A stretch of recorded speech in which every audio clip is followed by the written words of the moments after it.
Hello readers, today I'm going to be looking at the ways in which my trailer uses, develops or challenges the conventions of a real media product. So firstly, before actually playing the trailer, we notice that it has a green screen at the beginning, and these are normally included on trailers to just reassure the audience that the preview is firstly legit and it has also been approved for their age, so they can watch it and impacted by any unsuitable content. So we've just included that at the beginning to conform to the normal form of a trailer. Then we've placed an ident at the beginning of our film. These are always put either at the beginning or a couple of clips in, and it just shows the media institution. So obviously we're an independent production company, so our audience can expect to see an art house / indie film. And also it can hint at the sort of genre, so perhaps Cosmo Entertainment always make films that are targeted towards younger people, so coming of age films and romance films like we've made. So they're just a good way of telling the audience what could perhaps be in the following feature, and also the media institution, and it's kind of like a signature from that production company that they're proud of the following feature. So that's why we've included it at the beginning, and it's also animated, as idents tend to be animated, so that's why that's been done. Our soundtrack is then cut in here, and obviously we've used the soundtrack.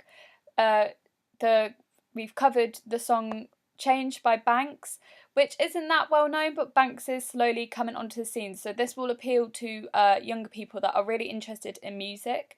And also the lyrics relate to the coming of age genre, because in coming of age films we see the character transition, so it links to the idea of change. And we are kind of subverting the conventions of a trailer by using one complete score throughout, and we haven't included any dialogue. So yeah, we've definitely subverted the conventions in terms of our score. However, we were influenced by the trailer for Blue Valentine, as this is a continuous score throughout, but there is some dialogue included at the beginning and end of that trailer. So I think we're completely challenging the form of a trailer through this soundtrack, and it's just placed in a sound bridge throughout the whole footage. And here is our first intertitle as well, so we put from the producers of Submarine. So we're referring to another production which is a coming of age film, Submarine. It's quite critically acclaimed and quite well known by people into films. So again, we're kind of looking to appeal to a hip young audience that are really interested in cool new films.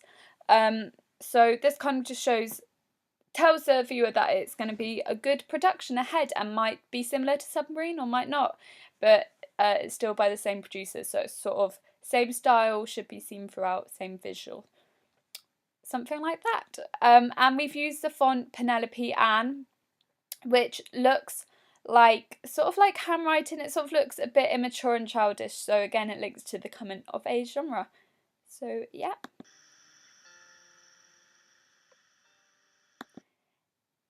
Sorry.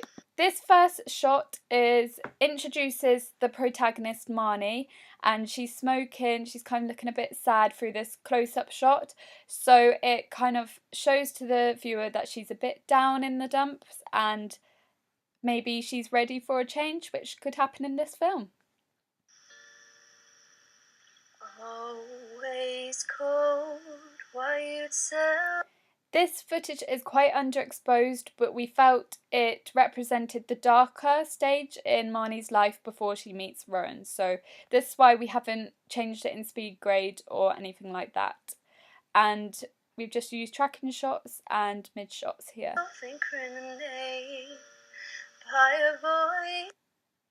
And again, this is just a really nice shot of Hannah. And we've montage edited in our clips, which is conventional of trailers. And again, she's smoking, so it shows she needs a drug to relax her and sort of suppress the depressing times in her life. Reading all my questions and calling me an instigator. This is the first shot of which we see the character Rowan, and it's a low angle shot, so we look at him as a more dominating figure, and perhaps this shows that he has the power to change Marnie and make her a better person. Cut me down, always call. And this shows the two together, and this is why we decided to place an intertitle after this clip, because it kind of hints at where their relationship is about to go. Calling me unstable.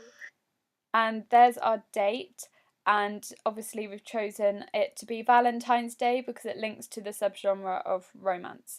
And again, the font kind of looks like a chalkboard, so it is reminiscent of school and links to the coming of age genre further. You so easily commit. Now, this clip is much more exposed than the first one seen at the beginning of the trailer, so it shows some new light and new hope has come into Marnie's life. Make me cry.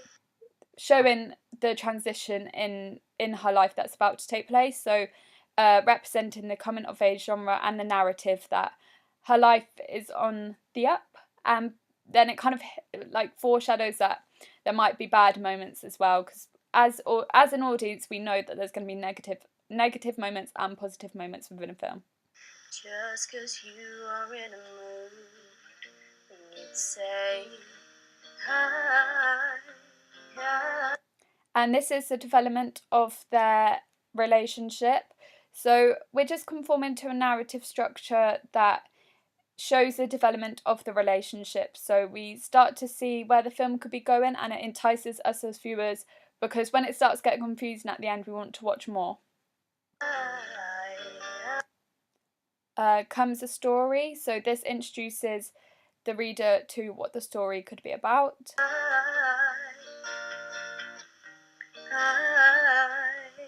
Making sweet music together in the earlier clip.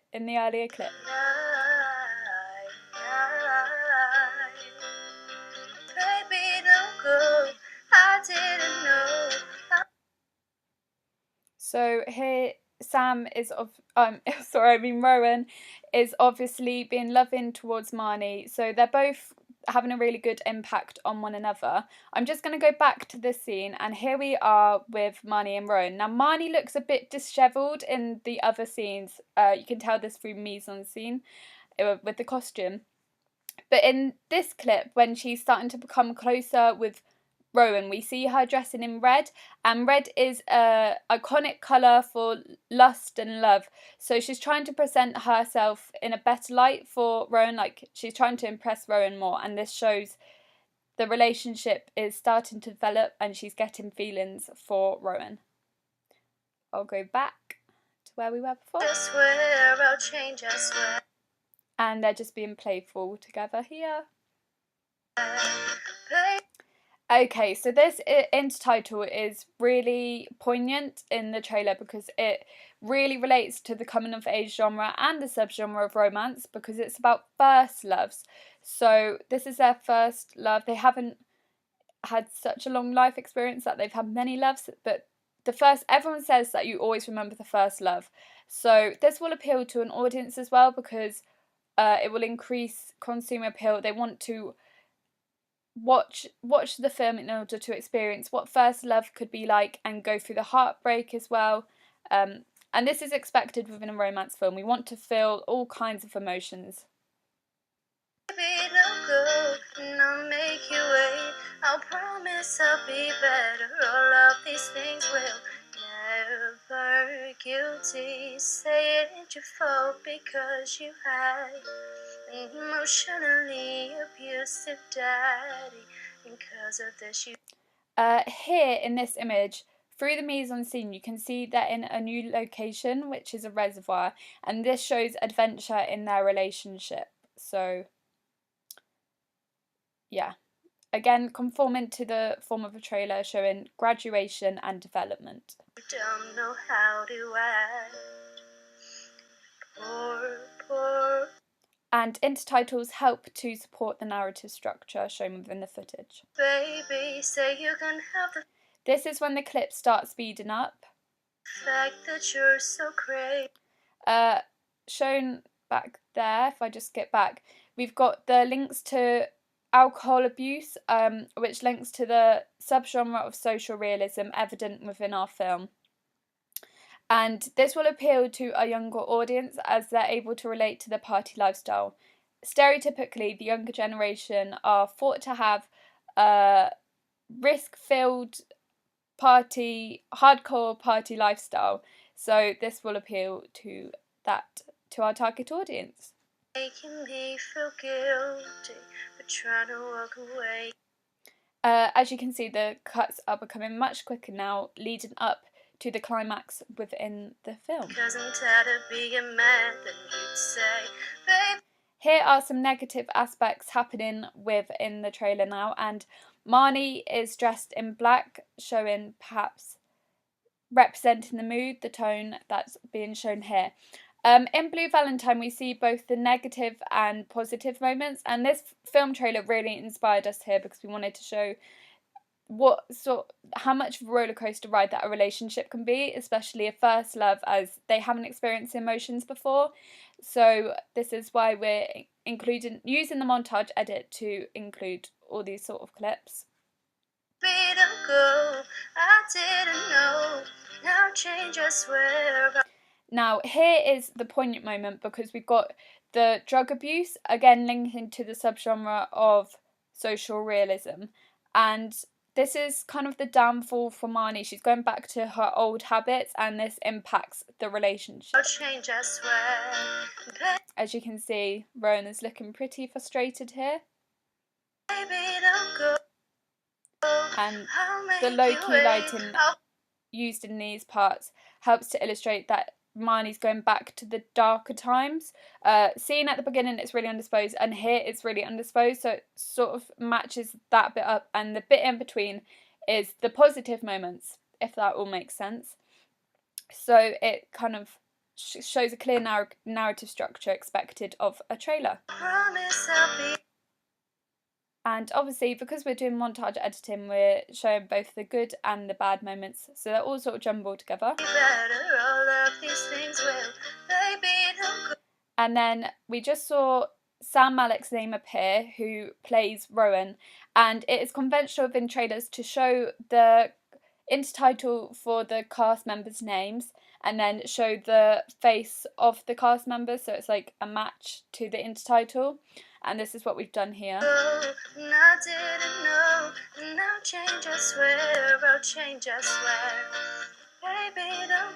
And we did it for Hannah. This is the final bit at the end, which really shows the spontaneity of Marnie's character. She's jumping into a swimming pool, and this shows she's kind of free at this moment, which also contrasts with the earlier shots of her taking drugs and stuff. So there's real juxtaposition throughout the footage, which creates interest and again intrigues the audience because it adds ambiguity to the footage, and they kind of want to watch on to the actual feature and find out what's really going on and make sense of the whole jigsaw puzzle that is a trailer. All of these things will change. And here's our title, which slowly fades on, Kaleidoscope. Now, I think I've already talked a lot about the title, but we use the font Dolce Vita, which we downloaded from dafont.com. And as you can see, the A stands out, and we feel that this letter could represent our protagonist, Marnie, as she's an outcast. It's really stereotypical within coming-of-age films for the protagonist to be a misfit within society, so we feel this font is really reflective of the genre. And then we've just re-established the date of release here. It's conventional within trailers to show the date of release at the beginning and at the end, so it sticks in the viewer's mind and makes them want to go watch it on this memorable date. And then we've also included social network links here, as young people stay connected via the internet these days, and they would go to these websites and this is us using Pull Media basically, because The viewers would then go to these websites and source extra information and additional features.